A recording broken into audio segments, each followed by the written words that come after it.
Market Analysis 26 Juli 2022, kita akan lihat lebih lanjut apa saja yang menjadi faktor penggerak market untuk hari ini dan juga mungkin sampai esok hari. All About Oil masih tetap dicantumkan 3 poin utama yang harus Anda perhatikan kaitannya dengan supply versus demand. Dari pasokan yang akan mengganggu adalah kaitannya dengan pemberlakuan batas harga minyak Rusia yang sudah mendapatkan komentar ataupun respon dari Rusia. Gubernur Bank Sentral Rusia sempat mengatakan bahwasannya Rusia tidak akan mengirim produk minyak mereka ke negara-negara yang memberlakukan hukuman tersebut. Sebaliknya, justru juga mengingatkan bahwa ancaman tersebut justru akan membuat harga minyak kembali mengalami kenaikan yang lebih tinggi. Naiknya kasus di China juga tetap akan menjadi koridor utama ataupun fokus bagi demand karena lockdown yang ketat tentunya akan menghambat permintaan lebih jauh. Kekhawatiran resesi masih tetap ditunggu dan juga masih tetap membayangi kaitannya juga dengan keputusan Fed di minggu ini yang akan diumumkan esok malam atau Kamis dini hari. Sementara itu kantor raksasa minyak China, CNOOC, ditutup 7 hari dan kantor tersebut terletak di Shenzhen, ditutup sampai tanggal 31 Juli. Staf bekerja dari rumah dan juga uji COVID akan dilanjutkan setiap harinya. Nah, tidak ada komentar sementara dari pegawai ataupun dari pemerintah setempat.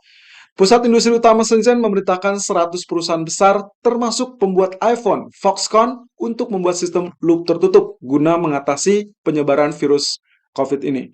Belum diketahui alasan pastinya, tapi jika mengarah pada pengatasi penyebaran profit, maka baru petanda awal tentang kemungkinan aktivitas yang dibatasi di China.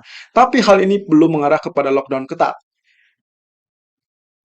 Dari Rusia, maaf Jerman, aliran gas 20% saja mulai hari Rabu dan itu akan dilakukan esok.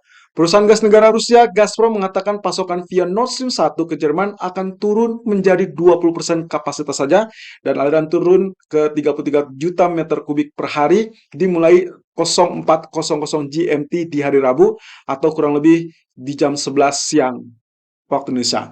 Dipangkas setengah dari kapasitas awal 40%, jadi ini adalah kapasitas yang sudah dipangkas sejak bulan Juni, kemudian sempat shutdown di tanggal 11 sampai tanggal 21, dan sekarang ternyata sesuai dengan kecurigaan, kembali dipangkas dengan alasan pemeliharaan untuk turbin kedua.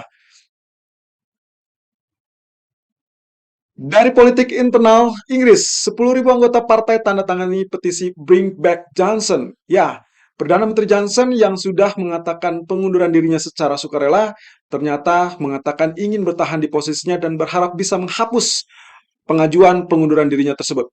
Ada kampanye di dalam partai yang menolak kepergian Johnson dan mengklaim mereka sudah mendapati tanda tangan 10.000 anggota partai. Menteri lain dan anggota parlemen Tory menyarankan Johnson untuk tidak kembali ke pemerintah dan menurut aturan Partai Konservatif, Johnson belum bisa menempatkan dirinya ke pemungutan suara untuk kembali ke Downing Street, yaitu rumah dinas bagi Perdana Menteri Inggris.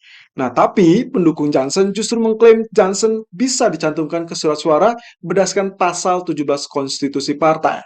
Ya, ini cukup menarik, tapi kita akan lihat apakah Johnson sebagai Perdana Menteri saat ini masih tetap memerintah. Dia akan mendorong untuk pemilihan yang dipercepat. Ya, cukup kita tunggu saja intrik-intrik berikutnya. H-1 FOMC, Goldman Sachs akan fokus ke perlambatan ekonomi dan juga dolar. Menurut mereka, perubahan dolar yang meyakinkan butuh berita inflasi yang lebih menenangkan. Dan ini sebetulnya seperti apa yang sempat disinyalkan oleh Powell di 2 pertemuan terakhir. Jika saja data inflasi bisa flat atau let's say mungkin tetap, maka kemungkinan Federal Reserve akan menahan diri untuk tidak menaikkan suku bunga secara agresif. Aksi jual dolar perlu dikonfirmasi lebih lanjut dengan pernyataan pejabat Fed. Dan tentunya pasar akan fokus kepada kenaikan suku bunga di pertemuan Juli dan juga panduan untuk bulan September. Nah, titik beratnya adalah fokus pada kriteria yang disampaikan oleh Fed untuk kenaikan selanjutnya. Apakah nantinya Fed akan memperluas kriteria tersebut dan lebih fokus pada aktivitas yang melambat atau justru tetap mengacu kepada inflasi saja? Sementara itu, respon dari pasar diperkirakan baru akan bereaksi pasca pengumuman. Nah, untuk malam nanti, kita akan cermati data new home sales dengan ekspektasi minus 4,2% dan previous 10,7%.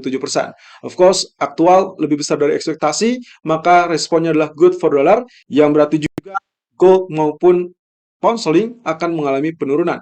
Sementara aktual lebih kecil dari ekspektasi akan bad for dollar, yang berarti emas akan kembali mengalami lanjutan kenaikan.